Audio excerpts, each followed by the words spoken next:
আসসালামু আলাইকুম। আশা করি আপনারা সবাই ভালো আছেন। আজকে আমরা নবম দশম শ্রেণীর জেনারেল ম্যাথের 9.1-এর বেসিক ক্লাসের কিছু সূত্র লিখব আজকে। যেমন আমরা একটা চিত্র এঁকেছিলাম, সেই চিত্র থেকে আমরা সূত্র তৈরি করব। যেমন লিখতে পারি, এখানে সাইন দেওয়া আছে, সাইন স্কোয়ার দেওয়া আছে। আগে আমরা সাইন ইকুয়াল টু 1/কোসেক এই সূত্রগুলো আগে লিখি, তারপর আমরা স্কোয়ার সূত্রগুলো লিখব। তো আমরা লিখতে পারি এখানে সাইন থিটা ইকুয়াল টু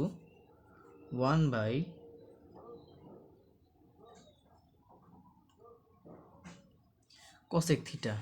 আবার এই কোসেক আমরা এই পাশে নিয়ে আসলে এটা ওই পাশে চলে যাবে। যেমন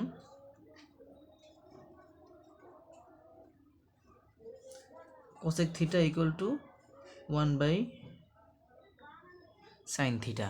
তাহলে আমরা এইটা এই যে এখান থেকে এই দুইটা সূত্র আমরা তৈরি করতে পারলাম। আবার এখান থেকে এই যে কস থিটা লিখতে পারি, cos theta equal to sec theta.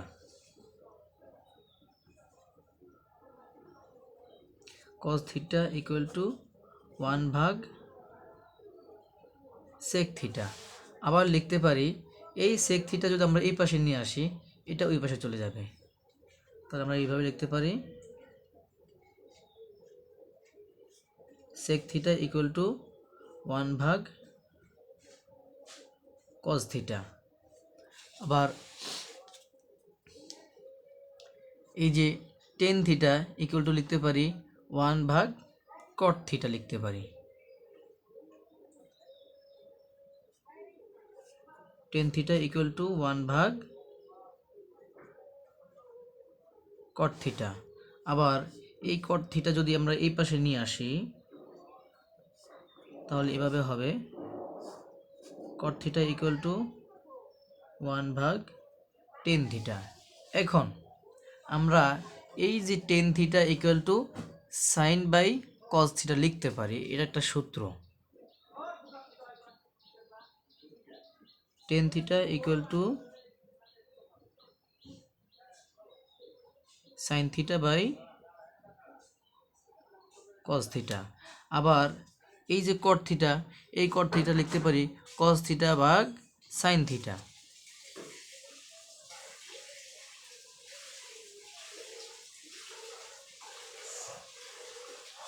Cot theta equal to cos theta ভাগ সাইন থিটা।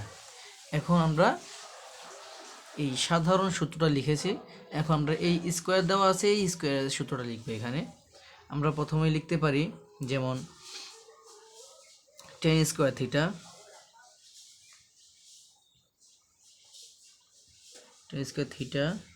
প্লাস এই যে প্লাস এই plus 1 equal to sec square theta, plus 1 equal to sec square theta. এখন আমরা এখান থেকে আরও দুইটা সূত্র লিখতে পারি। যেমন এই সেক স্কোয়ার থিটা যদি আমরা এই পাশে নিয়ে আসি, তাহলে এইভাবে হবে সেক স্কোয়ার থিটা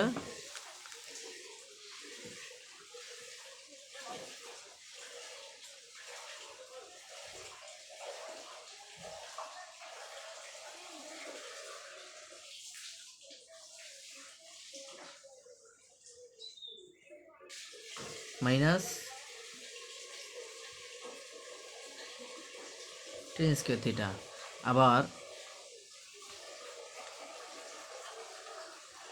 এখান থেকে এভাবে লিখতে পারি tan square theta minus sec square theta equals to 1, এটা লিখতে পারি। আবার এখানে আছে সাইন স্কোয়ার থিটা, এই সাইন স্কোয়ার থিটা আমরা এখানে লিখি। যেমন সাইন স্কোয়ার থিটা এই প্লাস এখানে বসাই দিব প্লাস কজ স্কোয়ার থিটা এই যে equal to 1, sine square theta plus cos square theta equal two এই যে ইকুয়াল টু 1। এবার আমরা লিখতে পারি এখান থেকে আবার আমরা দুটো সূত্র লিখতে পারি। যেমন আমরা যদি এই sine square theta equal to 1 minus cause square theta লিখতে পারি, 1 মাইনাস কজ স্কোয়ার থিটা লিখতে পারি।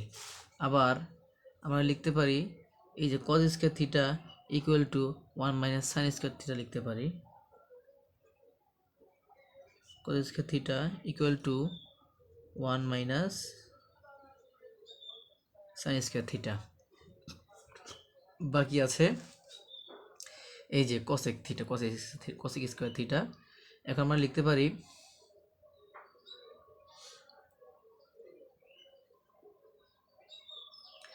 1 plus cot square theta equals two cosec square theta লিখতে পারি, 1 plus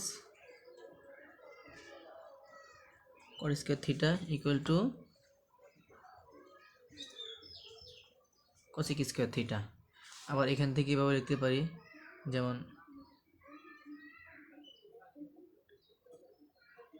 cot square theta minus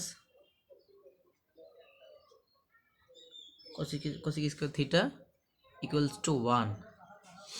আবার এভাবেও লিখতে পারি cosec square theta minus 1 equal two cot square theta. আমাদের এই কয়টা সূত্র বেশিরভাগ অঙ্কের মধ্যে ব্যবহৃত হয়। আমাদের এই কয়টা সূত্র আমাদের লিখতে হবে, মানে অথবা মুখস্থ করতে হবে, লিখবে এবং মুখস্থ করবেন। তারপর ত্রিগোণমিতি আমাদের এই সাধারণ সূত্রগুলো মুখস্থ করার পর অঙ্কগুলো আমাদের জন্য সলভ করা খুবই সহজ হয়ে যাবে। তাই আমাদের এই কয়টা সূত্র মুখস্থ করতে হবে। এবং আরও কিছু সূত্র আছে, যেমন সাগরের লবণ অতি, এখানে আমাদের সাগর দ্বারা বুঝিয়েছে সাইন। যেমন এখানে আমরা একটা বাংলা কিছু প্রবাদ বাক্য দিয়ে আমরা লিখি, প্রবাদ বাক্য না, বাংলা কিছু কথা দিয়ে লিখি। যেমন সাগরের লবণ অতি, এখানে সাগর মানি হচ্ছে সাইন থিটা, লবণ মানি হচ্ছে লম্ব, আর এখানে ভাগ চিহ্ন দিয়ে দেই, লম্ব ভাগ অতিভুজ।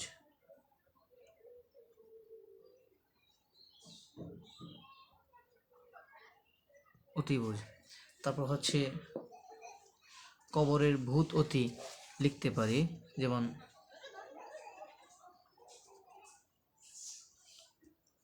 কবরের ভূত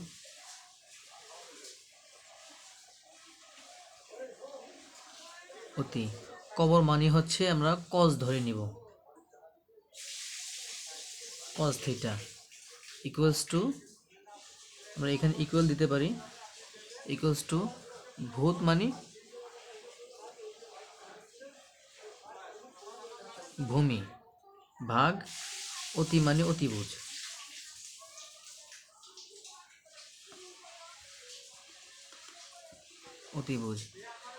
টেরা লম্বা ভূত আমরা লিখতে পারি, যেমন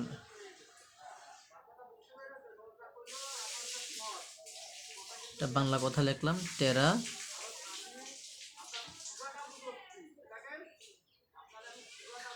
লম্বা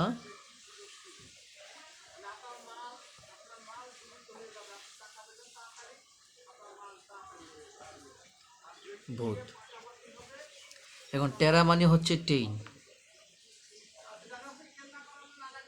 টেন থিটা ইকুয়াল টু লম্বা বাই লম্ব মানে লম্বা বাই মানে লম্বা মানে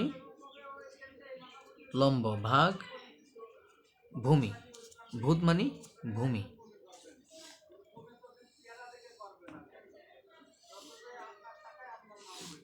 এখন আমাদের এই এই যে কয়টা সূত্র, এই কয়টা সূত্র যদি আমাদের বলা আছে যে সাইন সাগর লবণ অতি, এখন সাইনের পরিবর্তে আমরা লিখতে পারি কজ, কজ সাইন কজ এবং টেন, এবং সাইনের পরিবর্তে আমরা এখানে লিখেছিলাম কসেক। এখন যদি বলে যে সাইন সাগর লবণ অতি সাইন ইকুয়াল টু লম্ব ভাগ অতিভুজ, এখন কসেকের ক্ষেত্রে কি হবে, এটা একটা প্রশ্ন থাকতে পারে। তো সেই ক্ষেত্রে কসেকের ক্ষেত্রে হবে অতিভুজ ভাগ লম্ব। আবার যদি আমরা দেখি যেমন কবরের ভূত অতি মানে ভূমি অতি, এই যে ভূমি বাই অতিভুজ, তো এখানে যে কবরের পরিবর্তে আমি কবরের দেখতে পাই কজ বাই 1/sec। তো এখন যদি বলি সেক, সেকের ক্ষেত্রে কি হবে, সেকের ক্ষেত্রে হবে এই যে অতিভুজ বাই ভূমি। আবার টেরা লম্বা ভূত মানে লম্ব বাই ভূমি, টের ইকুয়াল টু লম্ব বাই ভূমি। তো এখানে যদি বলে কটের ক্ষেত্রে কি হবে, কটের ক্ষেত্রে ঠিক একই হবে যে ভূমি বাই লম্ব হবে। এই হচ্ছে আমাদের এই যে নবম দশম শ্রেণীর 9 নম্বর অধ্যায়, বা আমরা ত্রিকোণমিতি বলতে পারি, এই ত্রিকোণমিতির বেসিক সূত্র। এই সূত্রগুলো